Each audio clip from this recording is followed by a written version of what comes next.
What it is, Brad Lea, back again with another episode of Dropping Bombs. Today in the studio, folks, as always, got a real treat for you. Shane Fichter in the house. What's up, man? It's actually, my fight name was Shane Havoc Fichter, so. Havoc. I would think it would be Victor. Yeah. So Shane Victor Fichter. So you were Shane Havoc Fichter. Yeah, it was kind of like, instead of Rain Havoc, it was Shane Havoc, you know? Because, like, win or lose, people wanted to watch me fight, you know? Why? Because you were just all out? Yeah. Like, it was like, I felt like a survival mode, you know? Like, a lot of people are like, well, are you worried about it? Are you worried about it? I'm like, dude, some of the shit I've been through, like, I've been stomped on by Mexican dudes. Like, this is just one guy, you know what I mean? So, definitely felt like I would just like survive, you know. I had a fight that went viral on MMA Uncensored because it was like Rock'em Sock'em Robots, and like even Mike Perry, I don't know if you know who Mike Perry is, but he's like a brawler. He was even like, what the fuck is this? Like, Billy Henderson went out for a second and then I punched him and woke him back up. It was craziness. Dude, that's what people want to see in those fights. Oh yeah. Just freaking all out war. That's what it has to be, man. Like, and you know, I think we talked about this a little bit before, but like, there's some people that don't have that switch. You know, you can be the most technical guy, but if you can't stop me from coming at you, what are you going to do? You know what I mean? And I think that that's everything in life too. You know, like that's what life's all about. And, yeah. You know, I think the first thing that I learned in MMA that like helped me the most in life is that like after you go through that first round, you dump like all this adrenaline. You're exhausted. You sit down after that first round, you're like, there's no way I can get up and go fight. But you do. You learn to fight tired. Like that's everything great in life. Like that's what it's going to fucking take. You know what I mean? Like every time. That's a good name for something. Yeah. Yeah, Fighting tired. And that, dude, and that's scary, dude. One time after a boxing match, my buddies were walking by and there's this dude with boxing gloves and a little ring and you were supposed to get in there and box. Yeah. So I said, you know, let's go. So we get in there and freaking after about 30 seconds, dude, I was so freaking winded. I couldn't believe it. And I thought to myself, damn, dude, if you were not conditioned right, oh yeah, you could get hurt. It's for sure. I could barely, you know, throw a punch. Yeah. Real fast. That's why cardio is important. Yeah, I think that, like, man, some of the second round, third round, like, it feels like I can't even hit them, you know? But it does. You just tink, tink, tink. But I definitely think it's a type of conditioning. Like, a lot of times our conditioning coaches in MMA will have you sprint, jog, because that's how a fight goes, you know? And those guys that just go all out at the very beginning, yeah, they wreck themselves, you know? So, folks, if you guys ain't following him, you can find him on Instagram and TikTok under @Shane Havoc Mindset, YouTube Havoc Mindset, and of course his website, or one of them, is havocmindset.com. Yeah. Born in extreme adversity. Yeah, I could say that. You could say that. You were born into it? Tell me about it. So I wouldn't say I was born into it. I'd say so the first like 4 or 5 years, everything was pretty good for me. With my mom, it was just me and mom, but she kind of had her shit together, you know? I mean, then it started getting where I'm like 6 o'clock in the morning. I'm kind of doing my own thing. I always was kind of doing my own thing because she'd sleep till like 5 p.m., you know? At 4 or 5 years old? Oh yeah, 5, 6 years old. My mom would just like sleep through the day. But yeah, you know, my mom was a drug addict my whole life. We jumped around a lot, like stayed at friends' houses sometimes. I went to 9 different elementary schools just because of the bouncing around and stuff. And yeah, I don't know though. I feel like there was a lot of things that my mom could have taught me that I needed, but she taught me the things that, like, how to survive, you know what I mean? Like street smarts. I knew how to card a door before I knew how to spell a lot of big words, you know? Like, I knew how to tell real gold from fake gold and diamonds and just stupid stuff. But, like, honestly, I just feel like in life, you know, when you start implementing how to solve problems, you just get good at it, you know? So...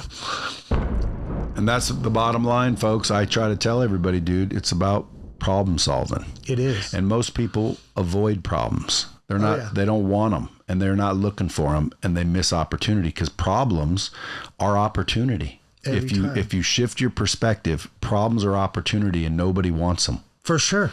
Isn't that crazy? Every big corporation, Pepsi, right? Wasn't Pepsi like built during the Depression, you know? Like when I opened my drywall business, it was during COVID. You know what happened? I kept pumping work during COVID, and all these people were sitting in their house looking at, because everybody in their house has a crack or a bubble or something in their drywall, right? And now they're just sitting there looking at their walls with all this stimulus money coming in. They're like, oh, I'm going to fix that. I capitalized on that. You know, I put a billboard up before COVID. You were looking for problems. Yep. See, I go by websites a lot. That's why I think I own Crash Course. That's cool. But I bought lookingforproblems.com. Oh. Or Look for Problems. I can't remember because I got a bunch of them. But Look for Problems, because I always try to figure out, you know, how do I help people? Yeah. Which is coincidentally what you do as well. And I keep trying to tell people that's how you get rich. You stop trying to get rich and you just start trying to help people, because like money comes from solving problems. Yep. You solve a big problem, you make a lot of money. You solve a little problem, you make a little money. Well, what if you solve a whole bunch of little problems for a whole bunch of people? For sure. You still make money. Yeah. But I'm out looking for problems. So are you. But you were born into problems. Yeah. Your mom's a drug addict. Where are you living? So the first like 6 years, 7 years, we actually had like a little apartment. Then we moved into the Budget Lodge, which was... But I mean, where? Redding, California. Sorry. Yeah, I grew up in Northern California, Redding, California, in what they'd call the hood over on like Parkview Boulevard. And we lived in a hotel for like 3 years. My mom was a maid there and just working to kind of replace rent. Could have been worse. Could have been worse, honestly. It was actually not a bad gig for like when I was like 10, 11, like all these new little girls are always coming through, you know what I mean? It wasn't like for a boy, you know, he's running around. Did you ever steal from the rooms? Oh yeah. I would actually steal the keys off my mom's cart and like take girls into rooms and just go dick around. Like we'd go and mess and chill and like watch movies in other rooms by ourselves trying to be cool, you know? But yeah, I don't know. And then trailer park. Lived in the trailer park for many years, and then I lived with my uncle. My uncle was a little bit different, which actually was the best thing for me. I probably would be a piece of shit right now if it wasn't for my Uncle Gary. And he wasn't even really my uncle. He was the manager of that hotel, and he just kind of became my uncle. And why do you think that? Because he made me earn my keep. He made me work. I remember sandblasting boat pontoons all summer long for 2 summers. Those fucking boat pontoons got hauled away when they demolished the house. I couldn't even do anything with them. He just wanted me fucking working. You know what I mean? Like, and he taught me a lot of really, really hard fucking lessons in my life. He just taught them like very harshly, you know? Like I remember getting hit in the head with a shovel because I was spaced out like while we were digging a hole. And he's just like, wow, oh, sorry, I didn't see you there, after he said my name 3 times and I didn't respond, you know? I remember when I said I was bored, the first time I ever said I was bored in front of my uncle, he's like, you want to go gold mining? And I'm like, yeah. And he goes, all right, cool. And he goes, just throw that sluice box in the truck, like, let's go. And we go out to this creek. He has me walk down to the creek. We go down there and we fill up these buckets, like 9 5-gallon buckets, saying we're going to sluice them out. He goes, all right, now carry him back up to the truck. I carry him back up to the truck. This bastard drives them a mile down the road and goes, all right, now walk down there. And we walk down there and he goes, all right, now dump them in that river. And he dumped all the rocks in the river. I'm like, what the fuck's going on, dude? And he's like, you still bored? I'm like, you're a dick. He's like, go home. Let's go. He just went home. Who does that, right? Like goes to that extent to fuck with you. But dude, that shit stuck, man. Like shit, like that shit stuck. Like when I got dropped off my freshman year of high school, dude, this man... we had a van, and then we had like this Subaru wagon. His dad's old Subaru wagon had rusted rabbit cages on top, had the wood panels on the side, you know, like the old wood panels, just a shitty car. And I'm like walking to the van, and he could see me walking towards the van because he could tell I was worried. And he goes, you know what? I think we'll take Dad's car today. This bastard pulls right in front of the high school. You're talking thousands of kids at this high school. Freshman orientation going on, and he pulls right up in front. And I'm like, oh, Gary, you can drop me off a block away. He's like, no, I'll go right up front. He's a fat man, you know, has a beard, belly sticks out, ass always hangs out of his pants. And he gets out of the car and clucks like a fucking chicken and then looks at me and goes, you need to stop caring what people think. And it stuck to me. It was good. I See, I agree that like that's good lessons, and you know we're trying to teach people that now. that's one of my biggest things is stop worrying about what everybody thinks. Yeah. And that was a great way to prove it to you. But at the end of the day, you had to accept it or it wouldn't have worked. For sure. And I did. Yeah, you're right. You have to implement that shit. Yeah. I mean, at the end of the day, a lot of people hear the good information, but they don't accept it. It doesn't connect. Yeah. And they're like, yeah, screw you. I'm going to be laughed at. Well, again, like, believe it or not, sometimes the pain is what purifies the gold. Yeah. It wouldn't have got it if my uncle didn't do some of those things, you know? And dude, honestly, I ended up, I mean, I did go down the wrong path, but like I was a known kid. I sold weed to all the popular kids, you know what I mean? Like, so yeah, it worked out. Yeah. And then at 13, you know, I ended up living with my uncle and like did like a little stint there with my mom at a drug rehab facility. Like it was like a facility for families and we were living there.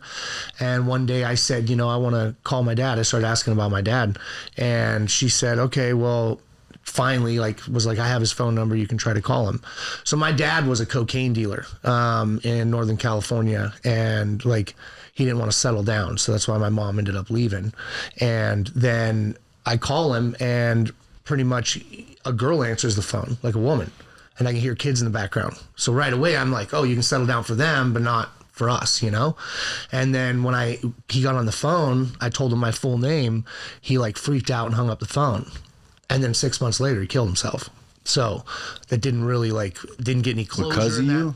No, I don't know. Like he was, my mom said that he was like just in a bad way. She had heard about about his life and how things were going. And I guess he was just in a bad way at all. She even like questioned if he did kill himself or if like he tried to get out of something he couldn't get out of, you know? Well, dude, I've never seen cocaine work out. Ever. Right? Dude, ever. You're never, I'm telling you right now, like, you might make a lot of money at first, but you're either going to die, you're going to go to jail or prison, you know what I mean? And it's just never going to be good. It never ends good, ever, dude. I've never seen it end good. Ever. I used to envy this dude that was dealing coke. He had the cars and most popular because if you have coke, boy, you're pretty popular. Yeah, for sure. And I was like, man, I got to deal coke. Yeah. And right when I was thinking about getting some, matter of fact, I called him and said, hey, dude, you front me an 8-ball. And I was going to start selling coke. Yeah. Well, busted. Went to prison for like 9 years. Damn. And nobody gave a shit, dude. All his friends were now not his friends. Oh, yeah. Wow. All his girls, it was over. Like he literally, everyone just said, oh, he's in prison. He's done. Yeah. I've never seen it work out well. Ever. So at 13, you're at 13. Yeah. And you keep going. So I'm started like smoking pot, drinking, hanging out with girls. And then by the time I was 17, you know, I'd been dabbling in other stuff here and there. You know, you like go to the party when you're real young and you got those like guys that are in a room and they're like dishing out cocaine to girls to take their clothes off and shit, you know. But honestly, when I first took Vicodin, it was like just this thing to me. I don't know what it was, but the doctor prescribed me Vicodin when I was 17 for whiplash in a car accident that I was in. And I ended up just started eating up Vicodin. And it was like, you know, they even say too, I've heard a couple doctors talk about this, but they say, you know, for an addict, it's like lack of love. It's like when they try their drug of choice for the first time, it's like that warm hug that they never felt, like that love that they never felt, right? Like that inner love, that love. And I would just say that like that stuck with me with those opiates. And so from there on out, like I was a hard worker. I did drywall with my uncle because my uncle owned a drywall business, but I was always popping those pills. I was always, you know, slinging butt on the side or, you know, making money how I can on the side. And it just ended up getting to where I lost the reins, you know. I tried moving, right? I lived in Northern California, and I tried moving to Montana to change my life. I started doing drywall in Montana and just found the same people, like ended up falling into the same thing, and then ended up learning, wow, like if I get this back home and I come here, that's pretty good turnout, and started doing stupid shit.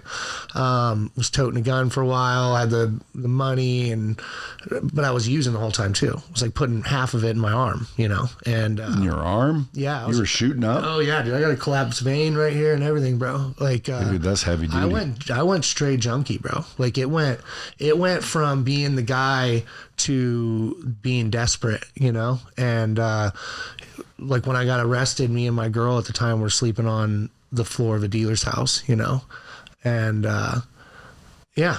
How long ago was this? I had multiple overdoses, ended up robbing a friend at gunpoint, getting possession. You robbed a friend? Well, I wouldn't say friend, right? It was just kind of like what you were talking about. Like, it was at the time I thought he was a friend, but he ripped me off, so I ripped him off, and yeah, stupid problems. Was the gun loaded? No, well, so get this. This is scary shit. Actually, didn't have a clip in it. But when I went like that afterwards, there was a bullet in the chamber, and I didn't know it. It was pretty scary. Like anything could have fucking happened there, Yeah, you could have been in prison for murder. For sure. Yeah, this is back in like 2013. So I was like 27, 28 years old. So that's only like 11 years ago. Yeah, bro. 12. It was like 12 years ago, but yeah. Damn. See, like to me, because I'm so old, 12 years don't sound like very long ago. It's not really. You're right. It's not. I think it depends on the work you do. Like there's a switch, man. Usually it comes from, like you said, the pain. Rock bottom. That's usually where it comes from. And that's what happened with me. I ran myself into the ground, hit rock bottom, and ended up getting arrested by my PO and had like everything in my system. Like I was on a Suboxone program, which is what they give you to like get off of heroin and opiates. And I was just kind of bouncing around from everything, meth, all of it, and ended up having like a 35-day withdrawal. Ended up just hating life, dude. Like sweating, puking, the whole 9 yards. I was like hiding under my bed for some of the days because I couldn't sleep, because in jail they don't turn the fucking lights out ever. So I'm like sitting there just like hiding under the fucking bed. And you remember it like it was yesterday? Oh, dude, so vividly. So vividly. I think that's a must too, to remember it like vividly, and maybe write about it, journal about it, like, but don't live there. But I'm just saying, like, what I do is like when I ever think about like what life was like that, or think about partying like that or whatever, like those are the thoughts that come to my mind, and that's when I use them, and but what's crazy too, man, is an addict's mind, because honestly, after that, you'd think I'd be done going through that withdrawal. And what's crazy is I got like an abscess in my tooth, got infection in my blood, and ended up having the same kind of sickness feeling. It's like the same as the detox, is having that infection in your blood. And so I ended up going through like another 6 days. And then the court gave me an opportunity to bail out, an opportunity to OR. And my mind went right back to like, jump through the hoops, tell the judge what she wants to hear and get on out of here. And I ended up going to court, and I'm like, trying to get out. And she's like, so where are you going to go stay? And I'm like, I'm going to stay at the Annex House. It's a sober living house here in Bozeman, Montana. That's where I was. And she's like, well, I have to release you first before they'll accept you. So what if I release you and they don't accept you? Like, where are you going to go stay then? And I started to say, I'm going to go stay at the Royal 7 Motel with my girlfriend. And the Royal 7 Motel had a meth lab blow up underneath it. And I'm like, I just stopped halfway, and I just started bawling, because I could hear the bullshit coming out of my mouth for the first time in my life, And I just looked at my PO and I was like, leave me here until I go to treatment, because if you let me out, I'm going to fuck this up. And I just accepted where I was. I started working out. I started journaling. I started working in the kitchen. I started reading every fucking book I could get my hands on. What do you think made that switch, though? That letting go of control, letting go of trying to dictate where everything is going and what you're doing. Dude, it's a lot like you were talking about doing your video content. Like, that's what I'm saying, bro. Like, I don't know. I think that there are so many places in our life where we learn that you can manifest, you can drive force, you can drive energy, but what the fuck's going to happen tomorrow? You can't fucking control that. You got to let go. You got to, like, when you get too controlling, so for addicts, right, a lot of times, like, we're trying to control everything, but the quick shot, right, instant gratification is to just control how you feel about it, you know, just numb, just don't face the anxiety from it, don't face the pain of it, you know. And so you got to start facing that shit. You got to start facing all that bad, fucked up shit that you're avoiding in your life. And you just got to let go. You got to let go of control. I think that was what happened. But honestly, man, rock bottom, you know, I feel like you decide though where your rock bottom is. You know, that's the key. Because a lot of people think, well, this isn't rock bottom. Right. Well, dude, you can make it rock bottom. Yeah. Why run any lower, you know? And then because a lot of people have to actually hit rock bottom. For sure. You know, people ask me on a podcast before, when did you hit rock bottom? I'm like, I don't really think I have. They're like, didn't you say you were homeless? And I'm like, yeah, but you know, wasn't that bad. See, so to me, it's like, I know. It's all mindset. It is. It's 100% mindset, because if you shift your perspective to one of gratitude, yep, dude, the situations we find ourselves in aren't as bad as people want to make it seem. You know, no. Oh, I'm going to get kicked out. Dude, I've been kicked out before. Yeah. You know, what do I need to do? Well, I need money. Well, then focus on how to get some money. Focus on the positive. Focus on the opportunity. For sure. Don't focus on the you know, scarcity-based belief system. Yeah. There is no good or bad. It's all perception. If you think about it, it's like fucking temperature, right? Like if you're in Vegas, right, and you're like, it's fucking cold outside. Well, in Montana, it's fucking -20. I mean, like you know, like it depends on your perception of like, we're down here walking around with t-shirts on, you know, like, so yeah, it's all perception, dude. Like, are you still in Montana? Yeah. Yeah. So that's beautiful country, isn't it? Oh yeah. Oh yeah. So you know my friend Rob Bailey who lives up there? I do know Rob. Yeah. I mean, I've met him one time. So Corey Sittner is a big CrossFit trainer in Billings, Montana. And he has this daughter named Queen Beezy. She just competed in the CrossFit games, and they're like really good friends with him. So Dana and Rob. Yeah, Dana and Rob. Yeah, they're up in Kalispell, right? I think, or Whitefish. I think Whitefish. Yeah. Yeah, but every time I see these videos, I'm like, damn, dude, that looks like killer country up there. It is, bro. It's beautiful. I love the people is what it's about for me. Like in California, man, I remember holding the door for a guy and almost getting in a fight with him. You know, like the people in Montana are just amazing. Like when I told you I would try to turn my life around. We were driving up there. We ran out of gas in like Dillon. And when we were kids, I used to do this thing called spanging, right? Where you like ask people for money for gas, you know? And we were just stupid kids back then. But I was like, we had no options. You know, we had no choice. So we're like, hey man, you know, can you help us out with some gas? We just ran out. We're almost there. He goes, pull up. I'll fill the tank up. And I'm like, where are we? You know, like it's just, yeah, dude, Montana people are great. They're good people. But when you drove out there to change your life, you weren't ready to change. Oh no, I wasn't. So no. you were still a shitball in Montana. Yeah, man. Who's up there now? Like, did you have to get rid of the people you were hanging around? Yes. Yeah. Are they still there? So what happened with me was I ended up going to treatment, and I actually asked my PO to relocate me to a different town in Montana that I didn't know nobody. So I relocated to Billings, Montana, to what's called a pre-release. It's like a halfway house. And so I'm living in there. I'm working. I'm doing drywall. I'm lifting weights. Right. But you're good now. But yeah, I'm like, dude, it's crazy. I'm like showing up on time. You know what I mean? Like I'm carrying more pride, right? Like I'm making my bed every morning. I'm doing the little things. Cause that, dude, honestly, like I could tell anybody that right now, if you really want to change your life, just start changing those little things first. Like, you know, when you walk in your fucking yard and your hose is strung out all over the place and you know you should fucking roll that shit up, but you don't, like, fucking do that shit. You know, those little things are what's going to start changing your mindset around it. But yeah, so I just started like doing that, man. I started going to going to work out every day. You know, I was getting big. I was like strong and doing drywall, doing really good. And I ended up going to the Metro, which is like a arena there, and seeing some MMA fights, and just remembered how much I loved as a kid, dude, wrestling, and did like a little bit of jiu-jitsu. My buddy Justin's dad taught us some stuff. He was in the Navy when like Pat Miletich was going around and teaching people martial arts at the camps and stuff. And we built a little octagon in the backyard, so we'd mess around. But I just remembered how much I love that. So the very next day, I went into the Grindhouse, which is an MMA gym up in Montana, Billings. My buddy Will Grunhauser, he was like just my mentor, dude. Since the moment I met him, he just took me under his wing.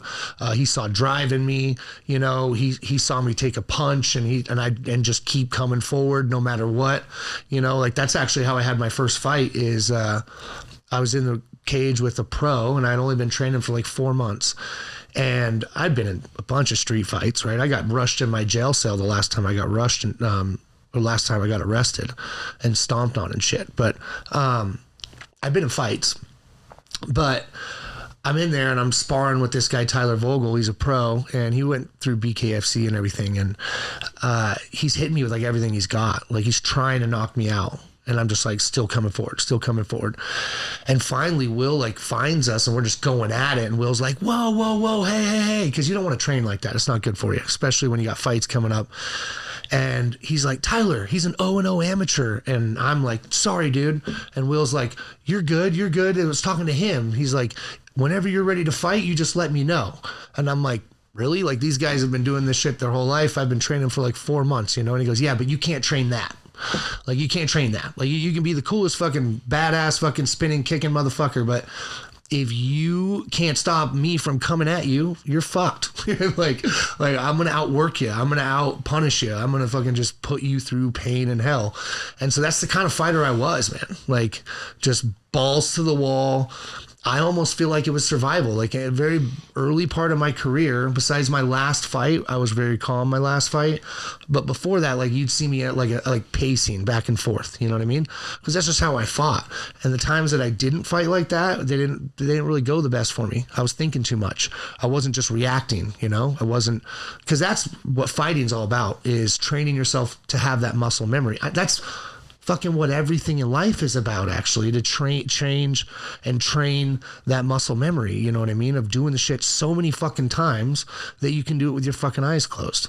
But without the right mindset, you'll give up. You'll give up every time. You quit. You start talking yourself out of it, giving you all the reasons it's bullshit. Yes. And other people's opinion oftentimes factor into that. How'd you get away from all the negativity?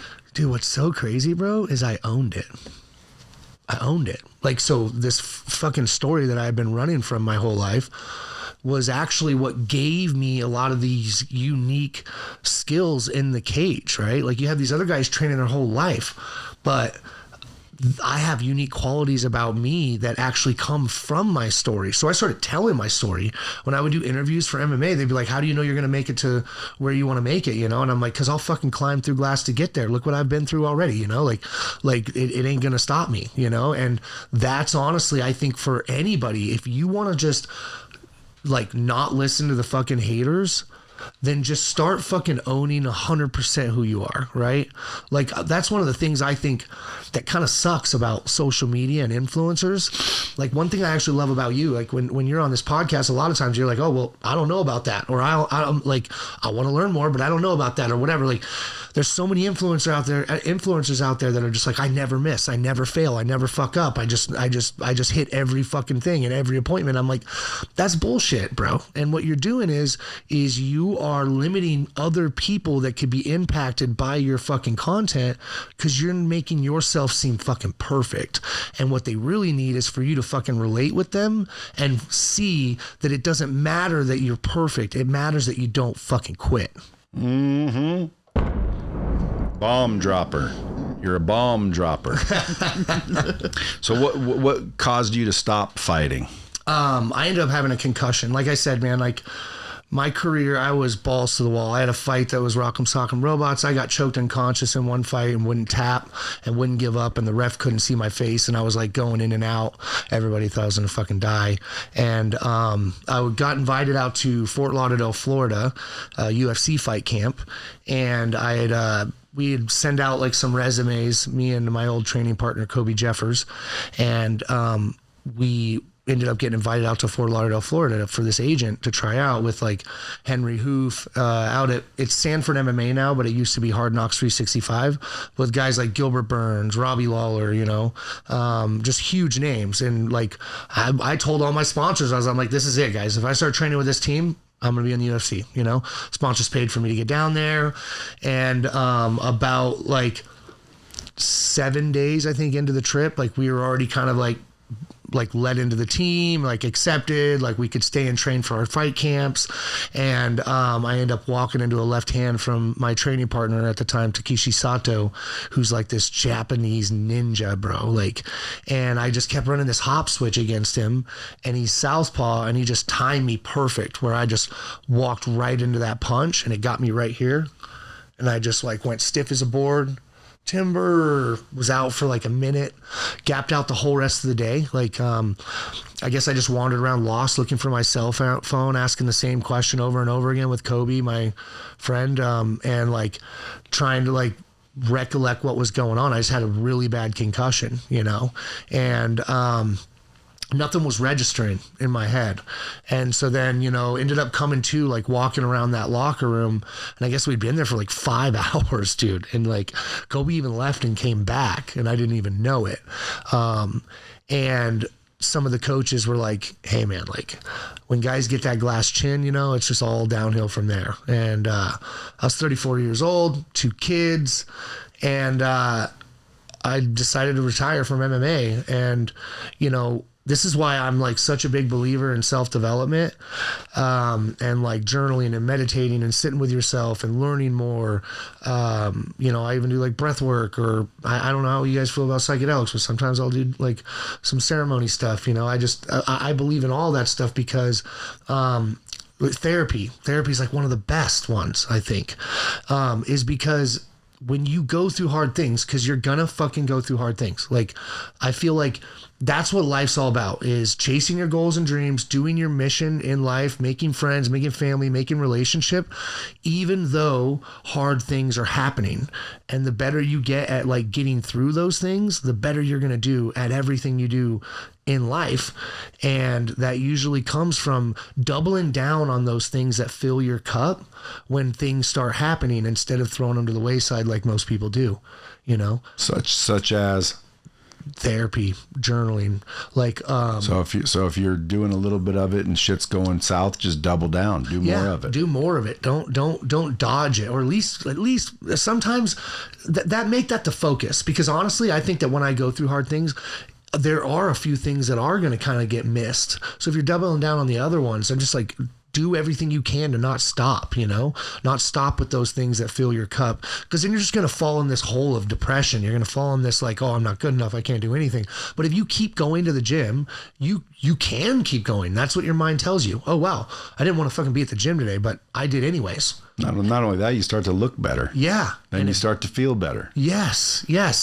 And you're beating that little voice in your head that's telling you, oh, you can lay back down. Oh, you can do that. Because every time you do that, that's why I like cold showers. Because the whole time it's the same little voice that's telling you not to do all the fucking other shit that you're supposed to do in your life, you know? And you just keep pushing through that shit. But one of the reasons I say that is because that is a point right there when I thought I was going to be in the UFC, and then it was taken away, where a lot of people might relapse, but I had still been journaling. I knew where I was going, right? That was a really big thing in it. And this is a lot of what we do in my coaching program and stuff, is like, we had it mapped out. Like, I had it mapped out in my head. Like, I started MMA at 28 years old. I knew it was going to be a short-lived career. Like, I knew I wanted to be a motivational speaker. I was already speaking at rehab facilities. I was already, you know, building this personal brand and talking online. Like, I knew what I wanted to do, because like my whole MMA career, what I felt like I was fighting for other people, right? Like it inspired people to hear my story and what I was doing. Like people followed it. People, like they played a documentary about it in Billings. I'm still, I think, have the tickets of biggest sales at that Metro when it comes to filling the house for fights. And so it inspired people. Like that's what started lighting my fire, was to help other people get through the fucking shit that I went through. And this is, I think, some of the best advice anybody's ever given me. But like any of that hard shit that happened in your life, right? In Havoc Mindset, I say what having a Havoc Mindset is we all go through hard shit in our life, right? Havoc, right? And all this hard shit that we go through, we end up internalizing and telling ourselves, oh, I'm not good enough because of this. I can never own a business because of this. I can never, own a house like that. I was homeless. When in all actuality, that is what's going to make you more capable of greatness. Like those are your tools. Like that's your toolbox. Like that's where you are giving to the world. Like that's your authentic self, right? Like I had a guy that was one of my coaching clients. He goes, my dad used to beat the hell out of me as a kid. He's like, how is that my superpower? Like what, and I'm like, if you can work through all the shit that you got going on up here, how many other motherfuckers who dads beat the hell out of them could you help? Could you influence, right? Like if everybody just worked on trying to help others be who you were, that are who you were 5 years ago, and try to help guide them to get where you are, I feel like that's what life's all about. Well, those are the best coaches. I always say that the best coaches are the ones that realize, number one, what they went through, and then they go back and help the people that are going through that now get to where they are. Yeah. And then someone does the same thing, which is, what I always try to do. But, again, when it comes to fighting, well, I was never an MMA fighter, but I built businesses. Yep. That's what I was doing in there. It's like, dude, I see, guys, if you guys want his book that's coming out, that's filled with all the shit that he did and came out with, all you do is go to team or email him. Because again, the book's not out yet. If you guys want a sneak peek preview, pre-sale slot, just email team@havocmindset.com. Thank you. And put your name on the list. So when the book comes out, he hits bestseller, which it needs to. Oh yeah. It's going to make a big impact on people. But that's what I was doing out there, is because I already tried that. Yeah. And it falls through the cracks. I did it with my book. Yeah. When it's easy just to get a guy, put up a website, so it's all a form. And it just gets right into a CRM. And then when your book comes out, you hit a button and everyone gets their books or their notices. Yeah. Yeah. I think that's what I want the book to do, for sure too, is impact and help people. When's it come out? So, I'm not really sure, probably a month. It's going to editing. Pretty much right now. So we'll actually have ebook copies in a month. What's it called? It's called Addict from Chains to Champion. And it's kind of just a story of my life. What happened was I read this book in jail, and it was called Tweaked. And then it was about this dude Nick Sheff, who went through his addiction and just his kind of his life story. But then, that was kind of when I decided eventually I want to write a book about mine. And then after that, I read The Green Lights by Matthew McConaughey, and I love how he mapped out his story, but then he showed the lessons that he learned from the things that happened in his story. And so that's what my whole book is. I have a ghostwriter, and he's also a partner of mine, Scott Seary, and we've been writing it together for 4 years. And he's great. He writes all my bullet points for my speaking when I go to do public speaking. He gave me all those links and everything he lines me out. You know what I mean? I'm a visionary. I'm definitely an ADHD spaz. So I need people to keep me in where I'm going, And I'm sure the audience understands that you now are not obviously in those situations. Now you got a business, you're speaking, you're freaking helping people, you're coaching people, you're writing books, you're turning your mess into your message. Oh, yeah. That's what it's all about, man. By the way, what's this challenge that you do? Yeah, so the beginning of the year, every year we do what's called the Havoc Mindset Challenge.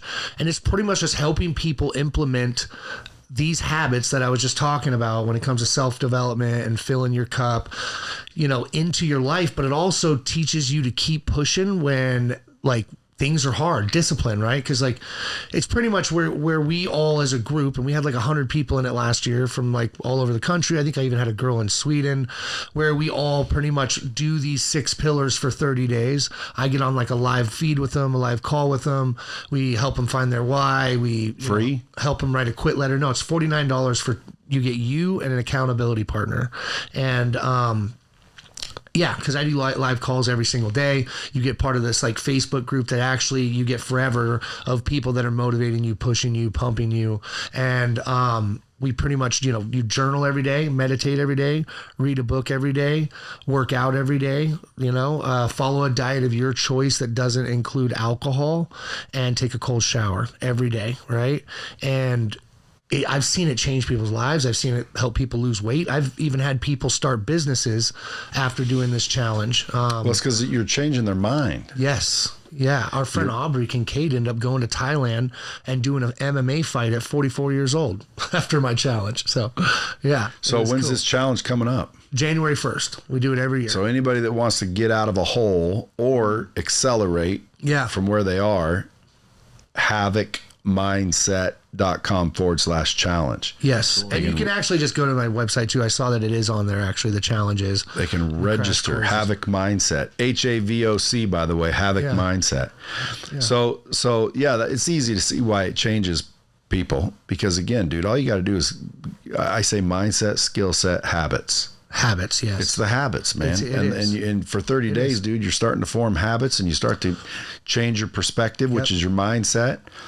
What about mindset change? What the crazy thing too is man, I've seen this a million times too. Like with their mindset changes, it's actually like even the people that like invest in it. Let's say a person invests in it and they only do the stuff for like 5 days.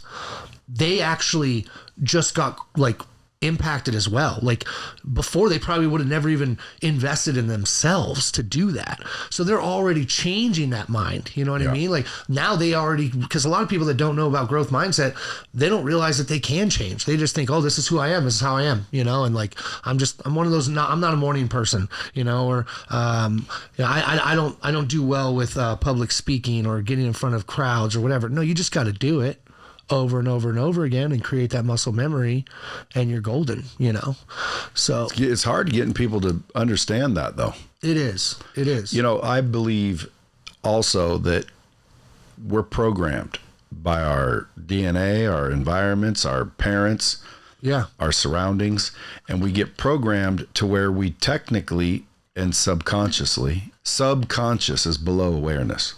Yes. So subconsciously, below your awareness, you don't think you deserve any better. So your subconscious mind causes you to make decisions to keep you where you are. For sure, dude. Because basically, and you're not aware of it, which is the scariest part, because like you think you're making a rash or a rational decision or a good sound decision by quitting. Yeah. You're thinking, well, I'm not really into public speaking. I don't really want to be a public speaker. And it's not just public speaking, it's anything. Work out, eat right, do the right thing, be a good man, have ethics, show up, just keep going, basically. Yes.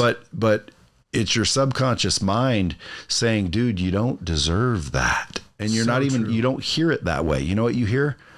Dude, fuck them if they don't like you the way you are. Yeah. And you start to talk yourself out of shit, out of what you want. And it's crazy to me because like, dude, if people just realized all you have to do to increase your net worth is increase your self-worth. Yes. Well, how do you increase your self-worth? How do you get that subconscious reprogrammed? Yeah. Well, you do it with your conscious. You have to consciously and focused go in and do the work. Yep. And then pretty soon you start to think like, shit, dude, maybe I am worth it. For sure. And I think that's what that 5 days does. It does. Even if it's only 5 days.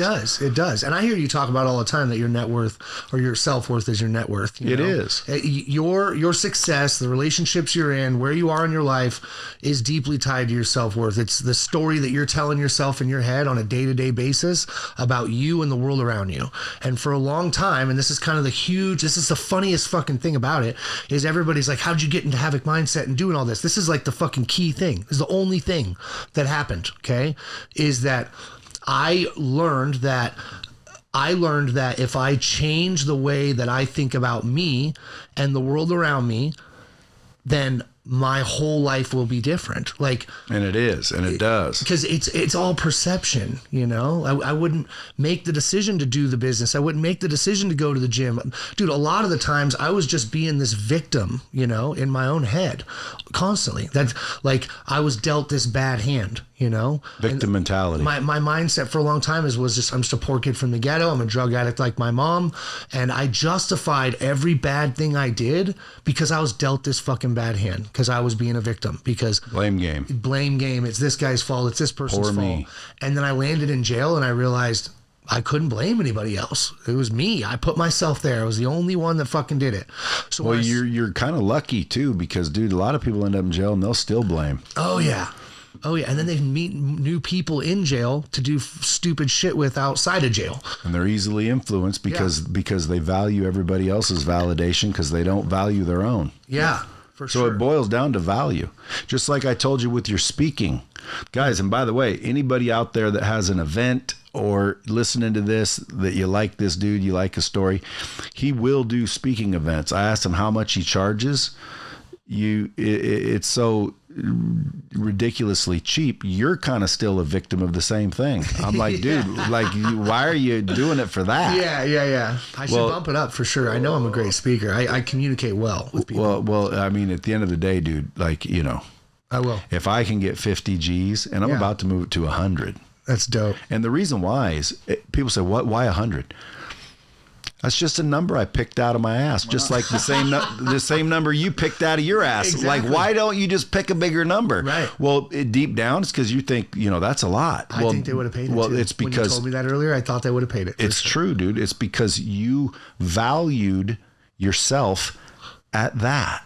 Yeah. When in reality, dude, your message could change lives, and that's what these people want at their events. They want a speaker that'll make an impact. Yeah. Boom. That's already worth more money. You know how much they pay Gary Vee to show up? Oh, I could imagine. Huh? $250,000? Yeah. About that? 300 grand. 300 grand. And you know what he tells you to do? What? Come on, dude, get on social media. Yeah. Which is, again, technically true. It is. But at the end of the day, like, your message is far more powerful than get on social media. Yeah. Like, I don't really know Gary Vee's message other than, you know, he's authentic, he's real, you know, he's common sense. He helped his dad. He loved the game, loved the game. Like, he's got a strong message, but I think he's got a strong message from here up. Yeah. You know, you got a strong message from here up. Yeah. And, you know, I've got a program called Real Training. That's why I agree with a lot of what you say. Real Training is about, listen, if you're not making at least 100,000 a year, then unfortunately you're going to have a hard time getting out of the rat race. Why? Yeah. Well, because in order to get out of the rat race, you kind of need to have something to invest in. Yes. And like, you know, nowadays 100 grand after taxes and normal bills, like, you got nothing left. For sure. Well, if you got nothing left, dude, you got a job, which is just over broke. Yeah, it doesn't matter if you're the owner of the business. You're so right. Yeah, so I put together Real Training so I could build a ladder. And I'm like, there's the ladder. I can't climb it for you, but that's the ladder out. So if you really want out, there's the ladder. So we teach a mindset, skill set, and habits. Why? Because that's all the three you got to master. For sure. The skills you need: sales, closing, influence, persuasion, personal branding, marketing, communication, building relationships. Why? Because relationships, dude, is where money comes from. Think about every dollar you get. It came from a relationship. Yeah. Nobody just, unless you found it. Right. But at the end of what it's all about. But at the end of the day, you can say, well, I found it after, you know, walking down the street with my friends. So, I mean, at the end of the day, you can trace money back to relationships. People want more money. Well, then they need more relationships. So that's a skill set.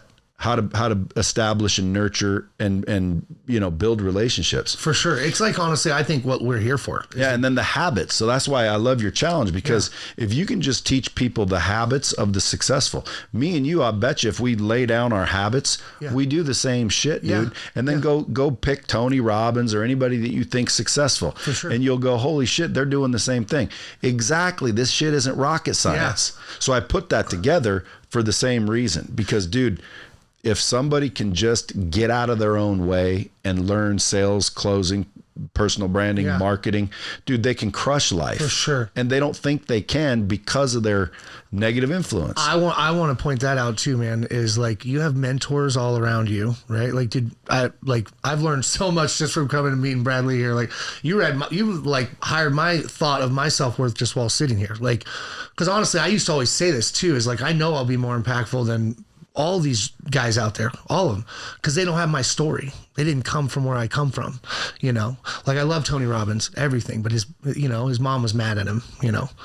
So like my shit was hardcore. Like, well, I find a lot of successful people have a chip on their shoulder. Yeah. Yeah. They're ultimately wanting to, their why is to, and mine was too, by the way, their why is to fucking prove to all the son of a bitches that bet against them. Right. Like Dana White, you ever hear him do the bet against me story? Yeah. I mean, that's powerful. They use it as motivation, but only if you learn to. Right. And you can get out of your self-sabotage, because there's a lot of people that wouldn't have done what you did, bro. Right. You somehow, some way did figure out you're worth more, because that's why you have more. Yeah. If you would have just kept doing what you were doing and kept thinking what you were thinking, bro, you'd still, you might be dead. Oh, I would or in prison. I would be guaranteed dead. I overdosed twice. Like, well, something in your mind clicked that made you realize I can do better. I deserve better. For sure. And I am better. And that's all people have to realize. That is the key, man. That is the key. And that's why I like telling my story. That's why I like talking about it. I even do it in my Kava bars, because like it impacts lives, you know? Like, now what's up with the Kava? Yeah. So, because my friend, who happened to be an addict at one point, is all on Kava. And in my mind, I'm thinking, well, dude, now you're just a fucking addict for Kava. Yeah. So, I don't really say that I'm like, I know that Kava though isn't like really physically addicting, you know? But what is it? It's okay. So Kava is a root from Fiji, Tonga, Hawaii, any of the South Pacific Islands. It's a ceremonial drink that they would drink like when people came together.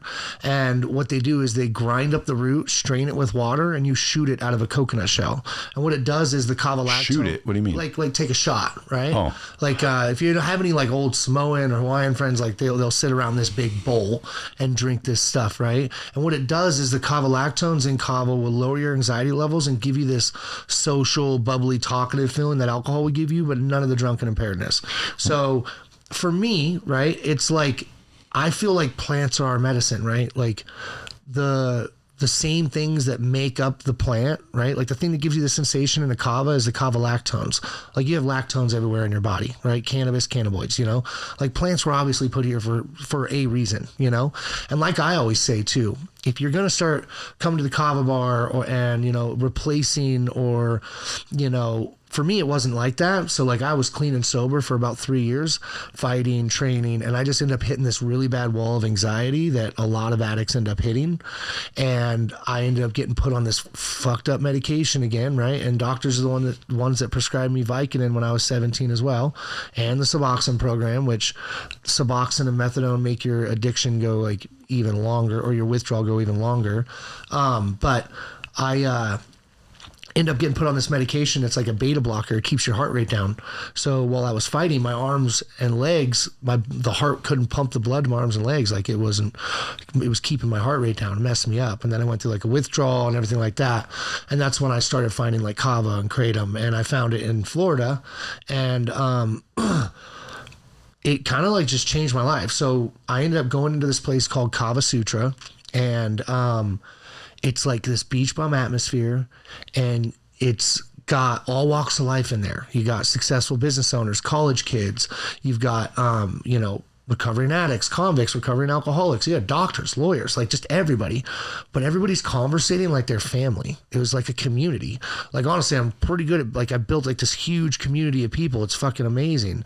And so I walk in there and have a couple shells of this Kava and talked for hours to absolute strangers, like therapeutic, passionate conversations, you know? So if I see a Kava bar and I walk in, what should I be asking for? You will love it, dude. see what they have, because a lot of kava bars have different stuff, you know, like you can get a canned drink that doesn't taste all earthy. What should I want? Or you can get, I would drink the root, the traditional root right off the get. That's what I would do. And it makes you feel a certain way. Yeah, dude, it makes you open up and start talking. And what's cool, man, is like everybody that goes to the kava bar is trying to be 1% better. They're trying to be healthier, you know? So is it healthy? Oh yeah. Like it's, you got to make sure you drink water because it's a diuretic, but that's pretty much the only thing wrong with kava, you know? And so you just like, you go into this place, man, and everybody's like, got the same shit going on in their life, you know, but they feel a little more open to talk about it, but they're not fucking wasted, you know. It's like all the pros of a bar and none of the bullshit that goes along with it. So then after my concussion, you know, I ended up coming back to Billings, Montana, and I started a drywall business because I had done drywall my whole life. And the whole time I was doing MMA, I was doing patchwork on the side, just doing drywall patches. And I ended up, just with dude, once again, like we talked about earlier about being in the first round and then like not wanting to fight on the second round, my back was against the wall, you know. I pretty much got knocked out. Like, I need income. I'm not fighting anymore. I went from thinking I was gonna be in the UFC, and I'm like, all right, it's go time. I had a pan, a knife, my ex-wife's little SUV, and a screw gun, and I started the patch guy because I had been doing like just patches and remodels the whole time I was doing MMA, and I was like, had this whole plan kind of written out prior to quitting, retiring from MMA, but I left it there for my kid. Like, I was like, oh, if my kid ever wants to do the trades, I'm going to implement this idea, you know what I mean? And maybe he'll run this business idea. But then when the concussion happened, I was like, I'm doing this, you know? So I started the patch guy, put a billboard up, and just started killing it. It did like 350,000 first year gross.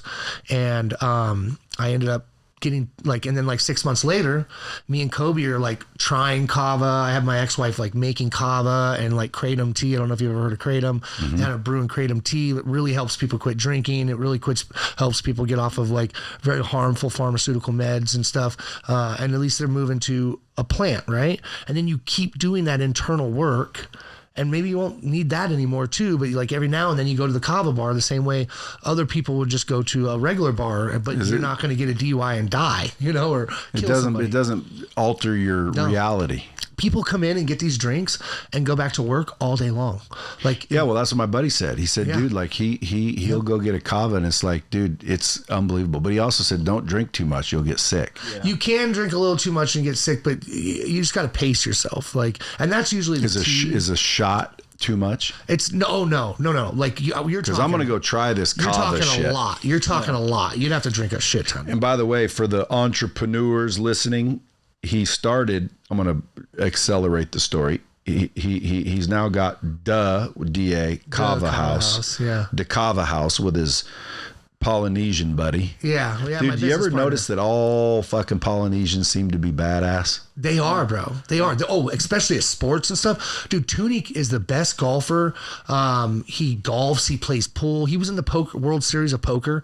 Like, yeah, you're right. They are. They do have. They have these and they're things. Tough, but they're cool. Yeah, they're not assholes. They're like badass. They are. They'll kick your freaking teeth in if you get out of line.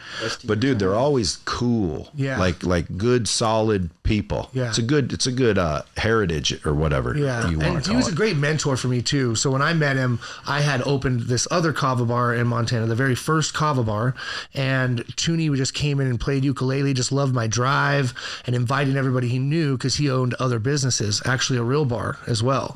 And you know, and then the partnership with my old partner didn't work out. So Toonie was like, let's just do the same thing with my culture behind it. But he great mentor for me, but he also, he's getting ready to kill it, dude. He's getting ready to drop a kava drink called Dahonu Life that is made with nano kava, and the nanos like seep through your pores and like affect you before you ever even digest it, you know? It's gonna be sweet, but he's a good dude. DaKava House, DaKava House, and it's a franchise now. Yeah, we have one franchise. So you've got three. One or three? Just one, yeah. Or no, we have one, so ours and one franchise. So it's just starting. So if there's entrepreneurs listening that you guys want to get it on the bottom floor or something, I mean, and we're probably a little late because, dude, I've seen them pop up. Yeah. But dude, Kava's getting more and more popular. Yeah. And now I'm hearing why. Right. So they honestly too is that the crazy thing is that when I was like on my way back from Florida, I like Googled it and it was like 10,000 Kava bars overnight. But there's actually not a lot of Kava bars. I think there should be a lot of Kava bars to like kind of counter. I mean, I don't know, like have that option, you know? Well, and the biggest thing I saw that it really countered that culture where people are sick of drinking and they want something else that's healthier, and going to have that kind of sense of community has been big. Well, there's a believe it or not, there's a lot of non-drinkers now. Correct. Yeah. Like, dude, I don't really drink very often. Yeah. And I don't like the effects of alcohol. As you get older, it's harder to recover the next day. I don't like ruining the next day. Yeah. Like, I like having fun. Don't get me wrong. I love going out and getting hammered and partying. Yeah. Problem is the next day it's a waste. I've never woke up better off than I started. Right. You know, I'm out less money. I probably told some people to fuck off. I got in fights. I've never woke up from a blackout drunk party night. Now, I've had good times. Yeah. But if I could find like something where it's like, hey, let's go grab a Kava, and you go in there and next thing you know, you're better friends. Yes. You talk more ideas. Your anxiety level dropped. Your freaking stress level. And by the way, stress is a silent killer. Yeah. Your stress dropped and you can make money. Dude, I'm serious about like maybe I'll figure out how to get a couple of these going because I got money. Well, I just need avenues, and this sounds like one I might. Well, Shane that's what we're doing is we're offering that as building this for other people as well. Because this is the third one you've done. It's a cultural thing. Well, that's the thing, dude. This is a business in a box. I have a lot of entrepreneurs that listen to this show. They got money, but they don't have the idea. They don't have the vehicle they've chosen. Yeah. So I want to propose that if there's any entrepreneurs listening, just go to DaKavaHouse.com or hit him up on IG hit me up, and talk about it. Because, dude, I picture, especially with the community cultural, infusion, Polynesian culture, which is where it comes from.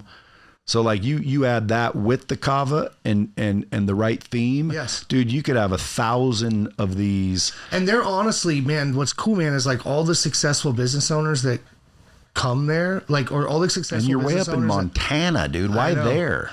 Well, because that's just where I was. And dude, honestly, this is why. So I realized that there was all these bars, dude, there's just vodka wall and casinos on every corner in Montana. Like it needed it. It was hungry for it, you know? Okay, so to go back, you have a lot of big wig CEOs coming in and yeah. So no, that's what I'm saying. Is like all the successful business owners that don't drink alcohol, that live in Billings, they all come in here. That's why Matt, right? So Matt, and what's crazy then is that like that's how my community even kind of amplified when it came to coaching, right? Because I'm a mindset coach as well. And I honestly, like, you know, when I first started my mindset coaching, I was with Rob Dial. I don't know if you've ever heard of Rob Dial, but I went to like a mastermind with him. And anyways, it was always like online, and everything was like, oh, you know, you're not going to have people just reach out to you locally or people that know you. All those things did happen for me though, because everybody watched my story.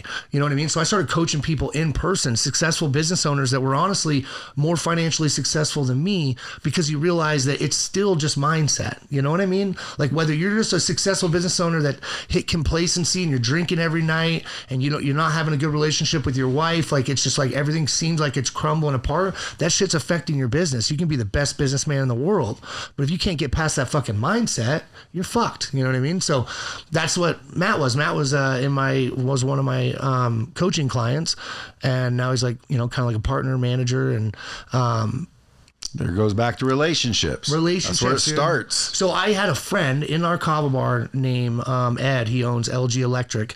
This guy, actually, it's funny. This guy runs his whole business from in our Kava bar every single day. He does all his bids, just runs everything. Like his guys come to my Kava bar to meet him. You know what I mean? Like, and he's getting them all to drink Kava, you know? But anyways, one day... Dude, you make me want to freaking go drink some Kava. Well, we can after this. I know there's one here in town. It's not as great as mine. I can tell you that. Like, unfortunately, I got shit I have to do, but I'm going to hook up with you about the Kava House because, dude, DaKava House. Yeah. It's dope. Dude, there could be thousands of those locations. Yeah, you should look at the website, man. It's a night. We got fire pit. Like it's sick. And honestly, I think that it's just the atmosphere that's so cool about it, you know. And so, anyways, though, Ed was writing out one day. He was asking everybody in the Kava bar, like, what's the 5 most important areas of life for you, you know? And I wrote them all down, and he comes up to me and he goes, you don't have business on here anywhere. You don't want to put business on there? I was like, number one, dude, relationships. That's all it is, bro. Like, do you know why I owned DaKava House? Just to be completely honest, because of the relationship that I created with Toonie. You know what I mean? Like you could, and I'm not saying I have. Well, I kind of have. Everybody in the fucking world is just bullshitting their way to the top. All right. Like we're all just figuring it out as we fucking go. You just got to jump. You just got to do it. You just got to take the fucking action and fucking do it and make the relationships. Get good at fucking talking to people, man. I don't know if anybody's heard of, like the bamboo analogy, right? Like I always mix it with, there's a book out there called The Emotional Cycle of Change, right? Like anything that you go through that's new or hard, it's going to get fucking even harder at one point. But if you just get right around that fucking corner, dude, that's when people start seeing you have some success. You start changing your mindset. Then you start getting people that want to help you, that want to support you do it, right? Well, the bamboo analogy is that a bamboo will grow underground for 5 years, creating its root system before it ever fucking pokes out of the ground. But when it does poke out of the ground, it goes 80 feet in 2 fucking weeks. Damn. I feel like that's when the poking of that's when people start getting behind you and helping you. And that's when relationships start pushing you fucking forward to have these successes in your life. It's literally about relationships and community and being a fucking good person and being good to yourself. Like it's all just the same shit if you really think about it. You know what I mean? It's good shit, dude. How old are you? I'm 39. So I didn't know this shit at your age. See, you're already ahead of me. Dude. I have been meeting younger kids and thinking that about them. So that's fucking awesome, dude. You think that about me. You know what I mean? Like, well, it's because, dude, when I was your age, dude, I was still learning and figuring it out. Now, again, I accidentally was succeeding compared to others, but I didn't have the right mindset. I didn't have the right, and I was still fucking up. Yeah. Then I started reading books and listening and being open-minded instead of open-mouthed. Yes. You know, closed-minded and open-mouthed is what most people are doing. Yeah. So listen, I'm going to let the bomb squad determine whether you get a repeat appearance. Guys, go order his book, team@havocmindset.com. Email him, team@havocmindset. Get on the list for his book. Support him that way. Oh, yeah. If anybody wants him to speak, havocmindset.com/media-kit, or just go to his website. Hit him up in the DM at Havoc Mindset, and of course havocmindset.com. And then again, I would say if anybody's interested in maybe,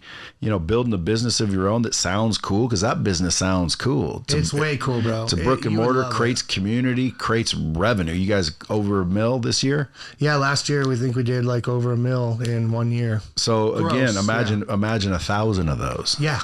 Yeah. Folks, opportunities there. Opportunity sounds like risk. That's why you're afraid of it. Stop being afraid. Go do the work. Appreciate you coming in. Dude, thank you. And then, guys, share this episode so I can see that you're sharing it. Hit me up in the DM. Say, get that motherfucker back.